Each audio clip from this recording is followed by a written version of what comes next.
Today on Monkey Life, Alison makes an early start on a mission to rescue a pet trade marmoset kept in a hamster cage.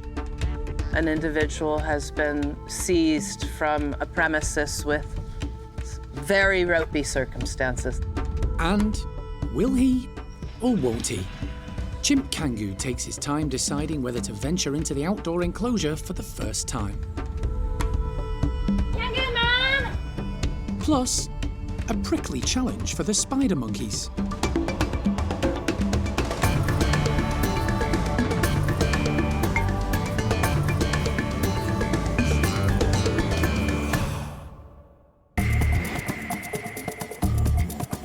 Monkey World in Dorset, buried deep in the English countryside, is the largest sanctuary of its kind on the planet. The team, led by Dr. Allison Cronin, rescue and rehabilitate abused and unwanted primates from all over the world. Hi! Look at that. Oh, he's fantastic. The park provides a home for more than 260 primates from 25 different species.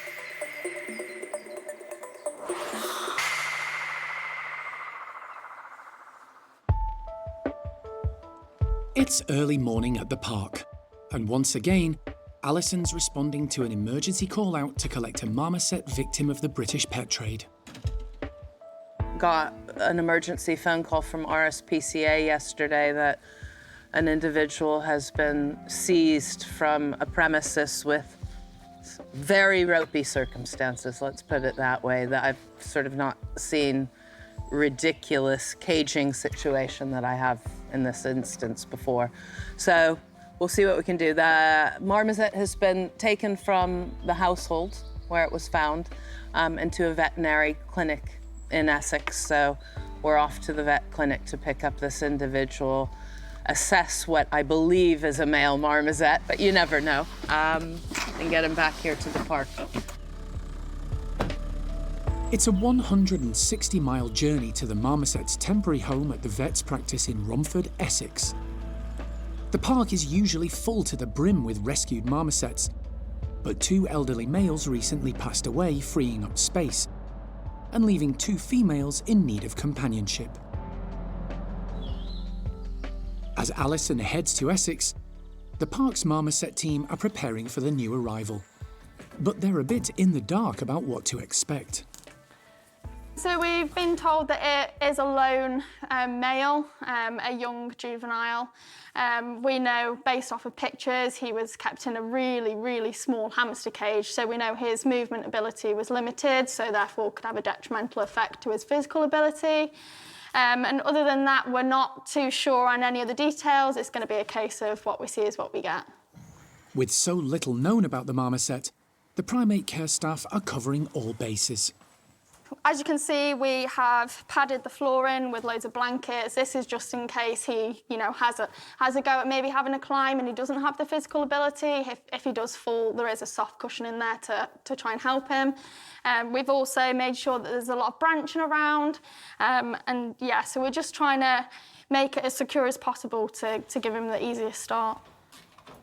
With preparations well underway in Dorset, Alison arrives in Romford, hoping for a straightforward pickup.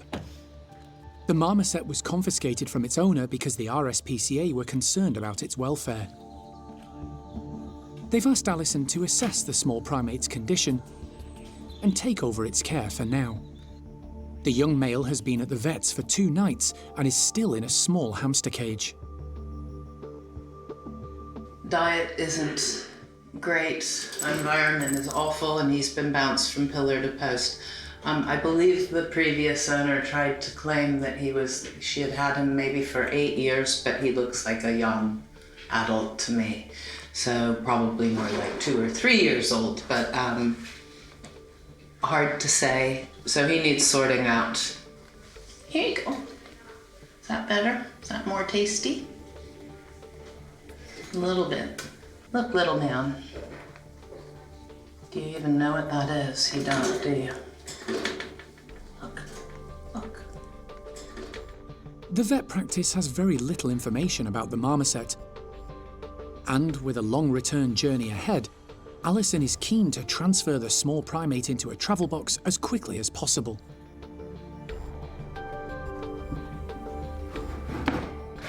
I believe I've got a monkey in the box. Nice job, and we'll just get him back to the park. We already have a female waiting for a companion. Her elderly partner passed away a couple of months ago, so we'll probably get him straight in with her or alongside of her straight away, and then have him down for a health check in the coming days, but after he's calmed down. It's been a quick turnaround. The male marmoset is safe in the travel box, and Alison can set off back to the park so he can start his new life and hopefully find a companion.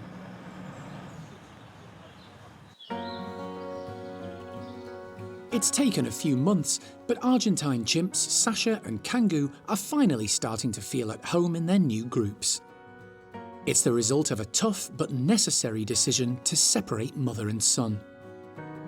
I get no inkling that she misses Kangu or she's not gone to that slide. She doesn't call, even though they could hear each other, they don't call back to one another.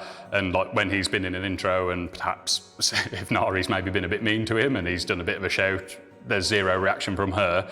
So yeah, I think she's quite happy being over here really. And I think she's, you know, I think if they saw each other again, they'd be happy to see each other, but it's not really been as heartbreaking as I thought it'd be splitting them up.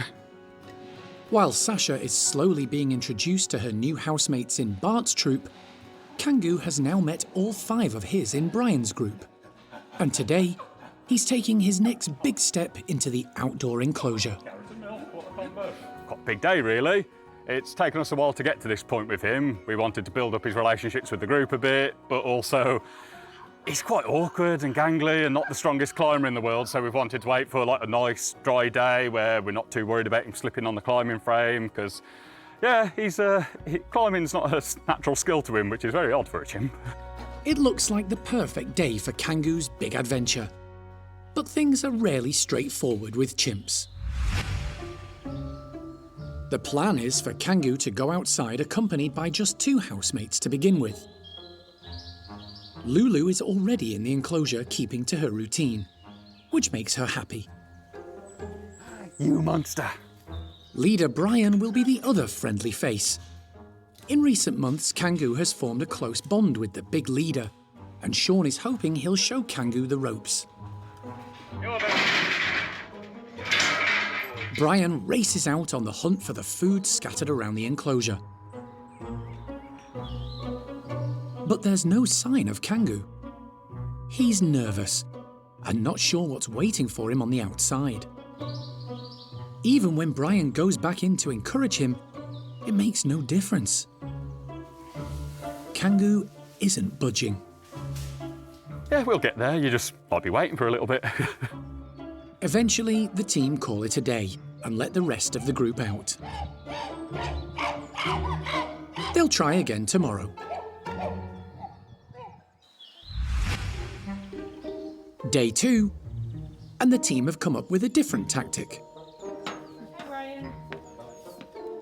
They've kept Kangu in the playroom where he has direct access to the outside tunnel, and from where he can see Brian and Lulu being let out.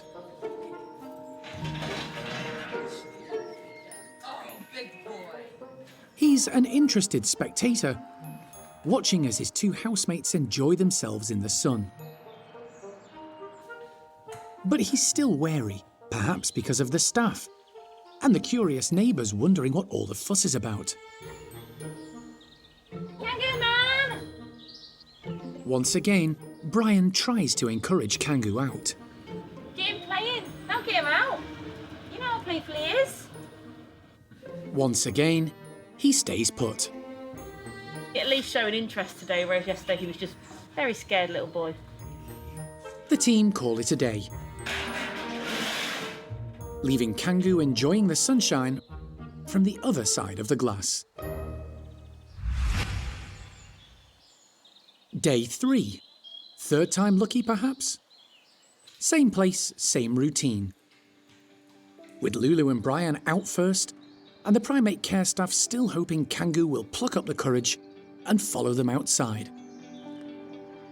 This time, the team step away from the fence, giving Kangu plenty of space. Result. The chimp takes his first steps into the enclosure. He's still a bit wary and cautiously takes it all in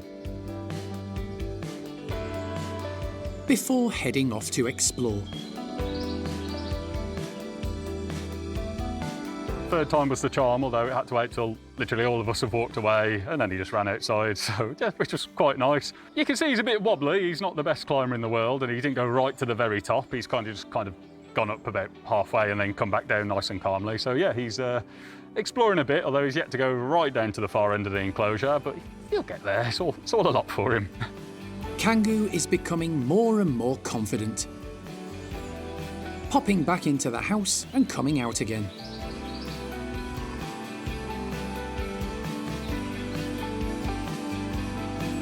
The team's perseverance has paid off.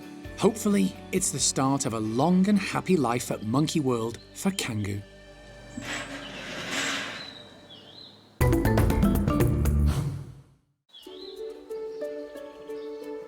Earlier in the year, the Woolly Monkey team had a bit of a move around when Enzo and Levar's troops swapped homes. The park are world leaders caring for this rare and special species. In order to maintain a healthy gene pool and keep everyone fit and happy, the Woolly Monkey team constantly assess and adjust the groups. Today, 2 of the adult males are going to move. We've decided to swap Enzo out of his group for Manny and Carlos out of the bachelors, simply because we do need these rotations quite frequently with the breeding groups. Enya's becoming a more mature adolescent female, so it's either her or Enzo basically that needs to come out within the next year. We feel like Carlos and Manny, they're quite a good duo, and I think those boys going over and taking over that group is a better solution than removing Enya at this point. So yeah, we think overall this should be really positive for most of the individuals. To kick off the move, Enzo will swap with Carlos, who's currently living with the bachelor group. His good friend Manny will join him in a few days' time, once Carlos is settled. Sharon is hoping for a smooth transition. We feel quite optimistic. The boys have done this before, so yeah, we feel like it should go quite smoothly, but yeah, we always feel a little bit of anticipation before moving animals. First, they need to get the 2 boys into 2 separate travel crates. You're just about to let him out? Okay, just give me a shout when he's in. First up, Carlos at the bachelor house. Hello, Lydia, we've got Carlos in the crate, so if you want to go ahead and crate Enzo. Okay, I'll start now. Thanks to the daily training the team carry out with the Woolies, Carlos goes straight into his crate. Oh, she said I can still eat a grape. It's not that bad, is it? Carlos is quickly transported to his new home at the Top Woolly house. He'll be put in one of the bedrooms, ready for introductions to the rest of the group. We're going to be going into the forest, but we're going to bring Enzo around here first. Okay. He can stay put for now. Okay. And once we're just going to put Enzo here, we'll just transfer him into that room, and then we can move Enzo. Carlos waits patiently while the team deal with Enzo. He's also in his travel crate, but needs to be moved across and unloaded at his new home. Good boy, Enzo. So far, everything's going smoothly and to plan. Boy. So we're just going to now transfer Carlos from the crate into one of the bedrooms in the house, and then we're going to move Enzo over to the bachelor Woolly house. Carlos is now moved to the outside slide connecting the bedrooms. He's lived in this house before and is familiar with the layout. This isn't a vet day, is it? It's all right, it's all cool. Oh. Isla, who's been kept apart from the others, is waiting for him. It means he has company and a controlled, stress-free introduction. It seems to be working. One down. Oh, I can hear a lot of chatting with him and his new housemate, so yeah, that's good. Enzo is also being provided with company in his new home at the Bachelor Woolies. It's Claude, a woolly he's met before. When they last lived together, Claude was still quite small. Now he's a large sub-adult male with plenty of brawn, but lacking in maturity. The bedrooms are large enough to give them both space, and the meet-up has gone well. Both Enzo and Carlos will be gradually introduced to all the members of their new groups over the coming days.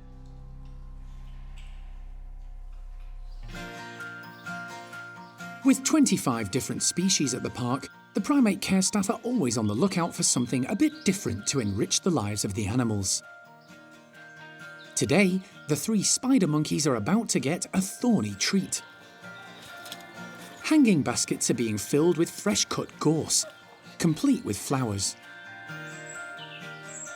Life is more interesting when new things appear. If we do the same thing with them all the time, they will get bored, and it's nice to keep them on their toes a little bit. So having new things, even if they're not particularly keen on them, gives them something else to think about, adds an extra dimension to their life, and gives them something to sort of puzzle over, really. To encourage natural foraging, the baskets are being suspended all around the enclosure. But the gorse will present the spider monkeys with a prickly challenge. Gorse, as we all know, is very spiky. I've got my gardening gloves on. The spider monkeys don't have that luxury. So if they want the flowers, they're going to have to be very careful, and they're going to have to sort of work out the best approach to getting the nice tasty flowers from the spiky bits. The 3 spider monkeys, Hickory, Flint and Pumpkin, are raring to go as Rachel opens up the slide to let them into the enclosure.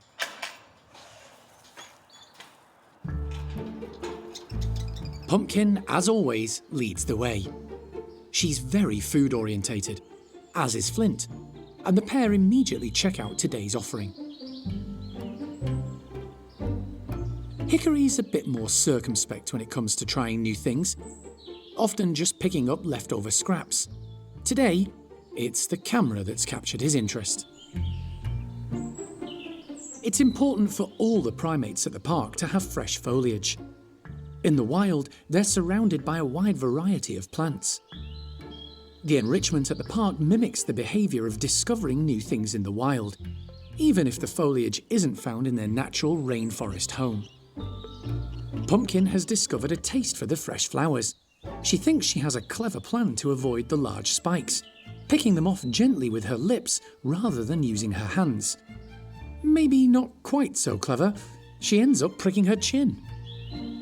The spider monkeys haven't got great dexterity. They're lacking a nice thumb they can use to pick the flowers off the gorse. They're also not always as quick on the uptake as some of the other individuals in the park, but these guys are actually quite bright. They will get to the bottom of something when they have enough time and the patience to do so. It's patience that's sometimes lacking in Flint, motivation in Hickory, and there's not much lacking in Pumpkin at all, really. It's just the spikes that are putting her off. But the prickles haven't put them off entirely, and plenty of the gorse flowers have been eaten. It's something the team may well try again in the future.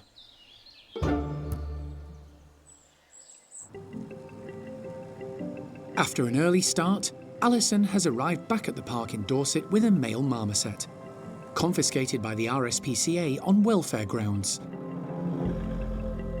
The primate care staff are ready and waiting.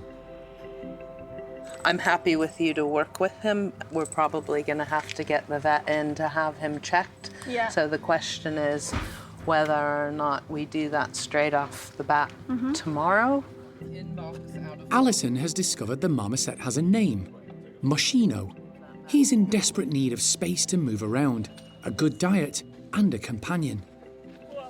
The small monkeys team can provide the whole package. With more than 30 marmosets already in their care, they're experts at rehabilitating these small primates, who often arrive from inappropriate conditions and with medical issues. A bedroom has already been prepared for Machino with lots of branching to move around on and live insects to tuck into. Well, let's, get him inside and settle, because I can feel him bouncing around a bit, which he wasn't doing before. Elle is pleased Machino is a male. Yeah, so the fact it is a male is actually quite beneficial to us. We've got a few single marmosets at the minute which just happen to be female. We're also quite aware that the pairings that we have, we've got kind of younger females with elderly males. So we've been told he's more than likely a male marmoset, so it will be helpful if he is to try and pair him up with one of our single females. But before he's partnered up with a female, the team need to arrange birth control, most likely a vasectomy for Machino. There isn't any space for unplanned new arrivals. But first, he needs to get settled in his new home. You ready? Elle opens up the travel box and a nervous Machino heads up high to a corner of the bedroom. The space appears overwhelming for the small marmoset. Even the enticement of waxworms doesn't bring him down. Look, here you go. Come on then. The primate care team will spend the next few days building a bond with the newly arrived marmoset. With every primate, you obviously have that bond between keeper and animal. The bond is quite crucial. It's important for getting into medications into them, for getting health checks. So we're going to work really hard to try and get that bond with him so he just feels a little bit more comfortable. It'll make it easier to assess him in the long run. He's kind of, I think, just a bit shell-shocked. He's in a new environment. Sounds like he's come from a pretty poor one. So yeah, it's to be expected, but hopefully he'll settle down and start to feel more comfortable soon. For now, he has a good supply of soft blankets to snuggle in, plenty of food to help him through his first night, and a dedicated care team.